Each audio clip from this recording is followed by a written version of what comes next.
Good evening, everyone. I'm Riley King, and welcome to this evening news report right here on the Riley King Network. Let's begin with tonight's news report right now. Sketched released of person of interest in shooting deaths of Concord couple. Investigators say man seen near area where couple killed in April. Investigators have released a sketch of a man they're calling a person of interest in the shooting deaths of a Concord couple last month. The man is described as a white male in his late 20s or early 30s, about 5 feet 10 inches tall, with a medium build and short brown hair. He was described as clean shaven. The Attorney General's office said the man in the sketch was seen in the vicinity of the area where Stephen and Wendy Reed were shot to death on April 18th. Investigators said the man was wearing a dark blue jacket, possibly with a hood, khaki colored pants, and a black backpack. It's a distinction that we're confident enough in to bring to your attention, said Senior Assistant Attorney General Jeffrey Ward. The Reeds were last heard from on April 18th when they left their apartment for a walk on the broken ground trails off Portsmouth Street. They were found shot to death 3 days later off the Marsh Loop Trail.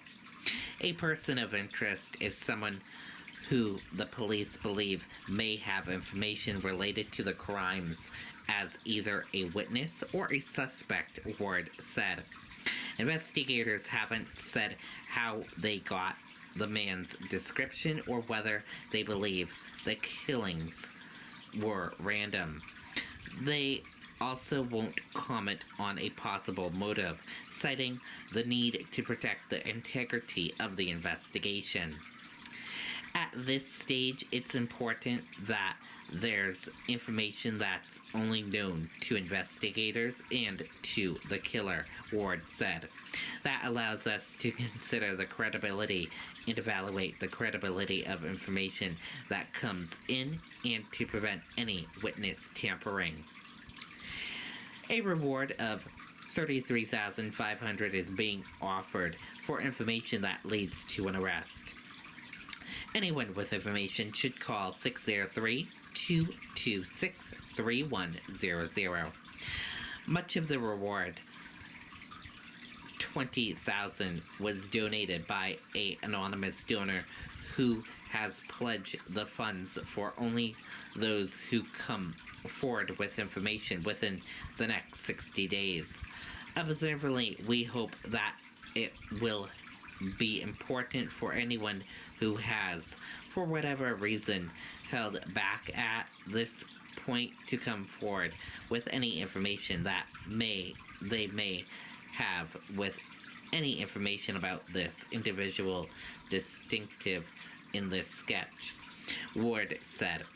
I think it also shows the community that the police department and my office want this case to be solved.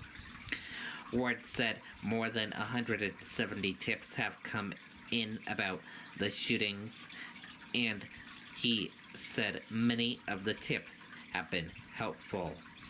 And that does it for this evening news report right here on the Riley King Network. Thank you for tuning in and watching this evening news report. Have a great evening. Good night and goodbye.